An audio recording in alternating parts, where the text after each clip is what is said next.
TV देख रहा था, मैंने देखा कि देश के गांव से एक बहुत प्यारी सी हमारी बेटी निकल के खेलों में देश का परचम लहराती है सारी दुनिया में। और जब वो खड़े होके कहती है कि आपकी पार्टी के एक अफसर ने, आपके लगाए हुए एक फलाने नेता ने हमें छेड़ा है, तो आप उसको गिरफ्तार तक नहीं करते और हमारी उस बेटी के ऊपर तरह तरह के सोशल मीडिया ट्रोलिंग और ये सब कराते हो, ये तानाशाही नहीं है तो और क्या है। मैं आपसे बात करके गया था तो कह के गया था शायद 7-8 महीने लगे। मुझे उम्मीद थी कि 7-8 महीने में न्याय मिल जाएगा, लेकिन 17 महीने लग गए। शुक्रगुजार हूँ देश भर में आम आदमी पार्टी के एक एक कार्यकर्ता का नेता हूँ। मैं तो 17 महीने जेल में था। जेल की छोटी सी एक कोठरी थी, इसकी 1/4 सी। जब मैं गया था तो मैंने वहाँ के सिपाही वगैरह कहते थे सर बड़े ऊपर से ऐसी हिदायतें वैसी हिदायतें हैं। मैंने कहा आप चिंता मत करो, मैं तो जंतर मंतर पे एक अखबार के साइज पे सो गया था, मुझे कोई दिक्कत नहीं है। मैं तो वहाँ से निकला हूँ जहाँ अरविंद केजरीवाल जी और मैं और संजय भाई बनारस रेलवे स्टेशन के, और जहाँ देश भर में रेलवे स्टेशन में रात को 2 बजे ट्रेन आती थी तो इतने भी पैसे नहीं थे कि रात को किसी लॉज में रुक जाएं, तो जाके 9 बजे खाना खा के स्टेशन पे ही सो जाते थे अखबार। नमस्कार दोस्तों, करीब 17 महीनों से जेल में बंद मनीष सिसोदिया जी को सुप्रीम कोर्ट ने जमानत दे दी। मनीष सिसोदिया जी को दिल्ली शराब नीति और मनी लॉन्ड्रिंग केस में पिछले साल ईडी और सीबीआई ने गिरफ्तार किया था। मनीष सिसोदिया जी जेल से छूटते ही लोगों को संबोधित किए, सुनिए। ताले टूटेंगे, जेल के ताले टूटेंगे।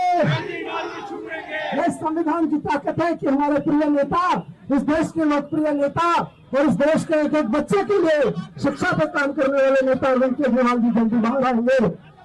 मैं और बाकी बात में हम बात नहीं करेंगे, बहुत भावुक मौका है सबके लिए, लेकिन एक नारे के साथ यहाँ से आवाज दे दीजिए अरविंद जी तक भी पहुंचे और तानाशाह तक भी पहुंचे कि कह के जेल में भले ही डाल लोगे, लेकिन एक सच जो पिछले 10-12 साल से काम रहेगा कि भ्रष्टाचार का एक ही काल, भ्रष्टाचार का एक ही काल, भ्रष्टाचार का एक ही काल। अरविंद केजरीवाल, अरविंद केजरीवाल, अरविंद केजरीवाल। मिलते हैं सब लोग। बहुत बहुत धन्यवाद, बहुत बहुत धन्यवाद। सुप्रीम कोर्ट ने मनीष सिसोदिया जी को जमानत देते हुए क्या क्या कहा, चलिए आपको बताते हैं। मनीष सिसोदिया को हिरासत में रखना स्वतंत्रता के मौलिक अधिकार का उल्लंघन होगा। केस में अब तक 400 से ज्यादा गवाह और हजारों दस्तावेज पेश किए जा चुके हैं। आने वाले दिनों में केस खत्म होने की दूर दूर तक कोई संभावना नहीं दिख रही। मनीष सिसोदिया को जमानत के लिए निचली अदालत भेजना न्याय का अपमान होगा।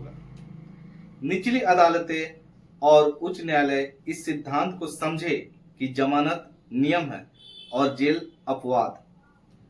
त्वरित सुनवाई के लिए ईडी और सीबीआई का रुख विरोधाभासी है। मामले को ट्रायल कोर्ट को भेजना सांप सीढ़ी के खेल जैसा होगा। इस पूरे मामले में सिसोदिया के पक्ष से कोई गलती नहीं है, बल्कि देर ईडी और सीबीआई की तरफ से है। इस जमानत पर आम आदमी पार्टी के कुछ नेताओं ने भी अपनी प्रतिक्रिया दी है, चलिए सुनते हैं।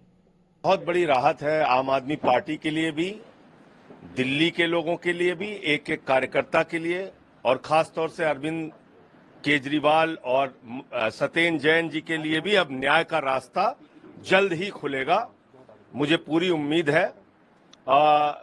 जो 17 महीने मनीष सिसोदिया की जिंदगी के बर्बाद हुए, उसका हिसाब क्या देश के प्रधानमंत्री देंगे? शिक्षा क्रांति के जनक मनीष सिसोदिया को, जिनको एक झूठे केस में, जिनको एक झूठे केस में 17 महीने तक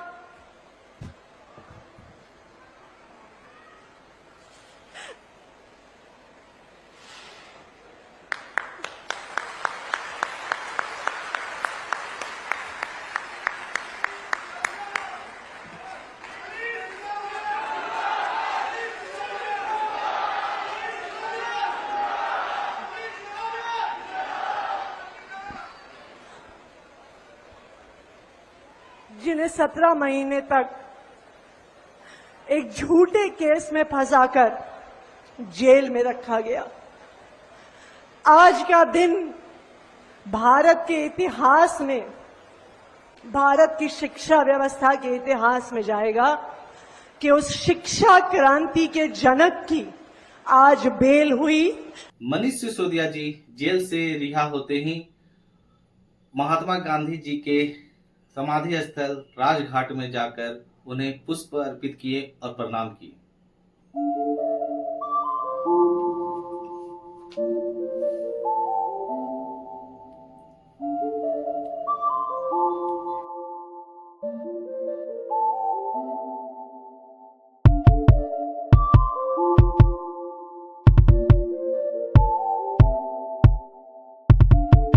अब हम आपको सुनाते हैं मनीष सिसोदिया जी का आम आदमी पार्टी को संबोधित करते हुए वो भाषण जो उन्होंने जेल से छूटने के बाद पार्टी कार्यकर्ताओं को संबोधित किया। चलिए सुनते हैं, लेकिन हाँ, सुनने से पहले अगर हमारा ये वीडियो अच्छा लगे तो हमारे चैनल को लाइक और सब्सक्राइब जरूर कर दे। नमस्कार। ये ईडी और सीबीआई का ताना बाना इसलिए बुना गया है कि कश्मीर से कन्याकुमारी तक किसी चाय के ढाबे पे भी रुके हुए 10 लोगों से बात करोगे कि केजरीवाल कौन है जानते हो, बोले यार वो दिल्ली में काम बड़ा शानदार कर रहा है, और काम तो कर ही रहा है, ईमानदारी से कर रहा है। केजरीवाल जी का नाम आज ईमानदारी का प्रतीक बन गया पूरे देश में। और भारतीय जनता पार्टी इतनी अपने आप को कहते हैं दुनिया की सबसे बड़ी पार्टी होने के बावजूद एक राज्य में एक उदाहरण नहीं पेश कर पाई कि उस राज्य में काम ईमानदारी से हो रहा है और काम हो रहा है। उस छवि को बिगाड़ने के लिए ये सारा षड्यंत्र, सारे कुचक्र रचे जा रहे हैं, उस अरविंद केजरीवाल जी की ईमानदारी की छवि को बिगाड़ने के लिए। लेकिन जनता जानती है, जनता के दिल के दरवाजे खुले हुए हैं। आप जेल के दरवाजे बंद कर सकते हो, लेकिन जनता के दिल के दरवाजे बंद नहीं कर सकते। जनता के दिलों में आज भी वही नारा गूंज रहा है पिछले 10 साल से। बताइए क्या? भ्रष्टाचार का एक ही काल, भ्रष्टाचार का एक ही काल।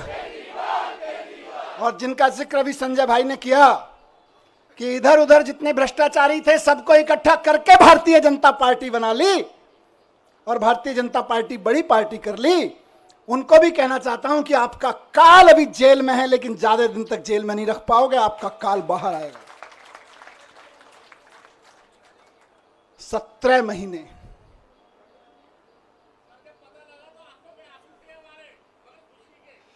ये आंसुओं, इन आंसुओं ने ही मुझे ताकत दी है 17 महीने जेल में। मैं जब राजघाट पे आपसे बात करके गया था तो कह के गया था शायद 7-8 महीने लगेंगे। मुझे उम्मीद थी कि 7-8 महीने में न्याय मिल जाएगा, लेकिन कोई बात नहीं, 17 महीने लग गए। 17 महीने लग गए, लेकिन जीत सच्चाई की हुई है, जीत ईमानदारी की हुई है। इसीलिए कहते हैं कि भगवान के घर पे देर है लेकिन अंधेर नहीं है। भगवान के घर पे देर हो सकती है लेकिन अंधेर नहीं हो सकती है। इनकी तो बड़ी कोशिशें करी इन्होंने, संजय भाई के ऊपर, मेरे ऊपर, अरविंद जी के ऊपर, पार्टी के और नेताओं के ऊपर। देश के सख्त से सख्त कानूनों की सख्त से सख्त धाराएं लगा के इनको बंद कर दो झूठे सच्चे केस में, और ऐसी ऐसी धाराएं लगा दो जो दुनिया भर में आतंकवादियों के ऊपर लगाई जाती हैं। ऐसी ऐसी कानूनों की धाराएं लगा दो जो दुनिया में ड्रग माफिया के ऊपर लगाई जाती हैं। ऐसी ऐसी धाराएं लगा के इन्होंने सोचा इनको जेल में बंद कर दो, तो जैसे आतंकवादी को जेल में डाल देते हैं तो सड़ता रहता है, जैसे ड्रग माफिया को जेल में डालते हैं तो दुनिया में सड़ता रहता है। इन्हें लगा अरविंद केजरीवाल, मनीष सिसोदिया और संजय सिंह को भी जेल में डालेंगे तो सड़ जाएंगे। लेकिन आपके आंसुओं की कीमत है ये, आपके आंसुओं की ताकत है ये कि जेल के ताले भी पिघल जाते हैं।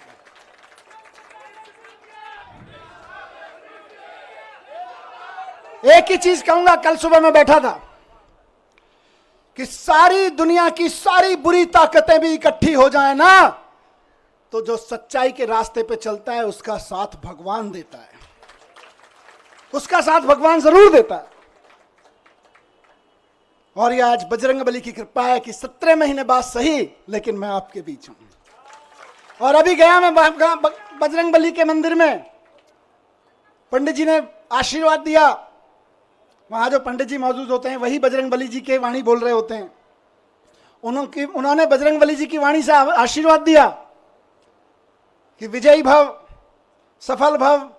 मैंने कहा जी एक ही सफलता का मंत्र है, दिल्ली के एक एक बच्चे के लिए शानदार स्कूल बना के देने हैं, यही हमारी सफलता है। और इसके लिए मैं कल से कह रहा था अपने साथियों से, हम तो रथ के घोड़े हैं, हमारा असली सारथी अभी जेल में बंद है, वो भी बाहर आ जाएगा।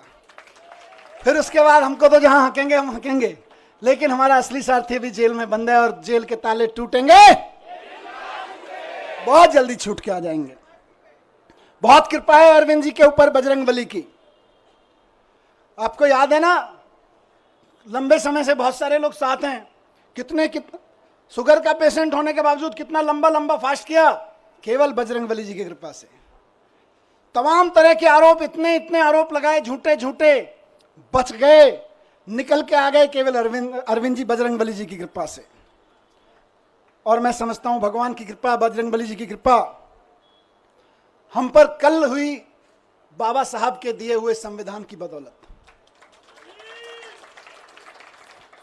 बाबा साहब ने, जब ये मुकदमे की सुनवाई चल रही थी, मैं बहुत ध्यान से सुन रहा था, पढ़ रहा था, पूरी डिटेल ले रहा था वकील साहबों से। बाबा साहब ने 75 साल पहले, करीब 75 साल पहले अंदाजा लगा लिया था कि कभी कभी ऐसा भी होगा, हम लोकतंत्र का संविधान बना रहे हैं, लेकिन कभी कभी ऐसा भी होगा कि इस देश में तानाशाही ताकतें आके आतंकवादियों और ड्रग माफियाओं पर लगाए जाने वाले कानून को आम आदमी के ऊपर लगाएंगे, व्यापारियों के ऊपर लगाएंगे, विपक्षियों के ऊपर लगाएंगे। तो उस वक्त उन व्यापारियों को, उन आम आदमियों को, उन विपक्षियों को कौन बचाएगा? तो बाबा साहब ने पहले ही लाइन जोड़ दी थी, संविधान बचाएगा। यही भगवान की कृपा है। कौन बचाएगा उनको जब तानाशाह सरकार अपना जुल्म करेगी, एजेंसियों का दुरुपयोग, कानूनों का दुरुपयोग करेगी, जेलों का दुरुपयोग करेगी, तो कौन बचाएगा? 75 साल पहले उस महान शख्सियत ने लिख दिया था कि मैं ऐसा संविधान दे रहा हूं कि तुमको संविधान बचाएगा।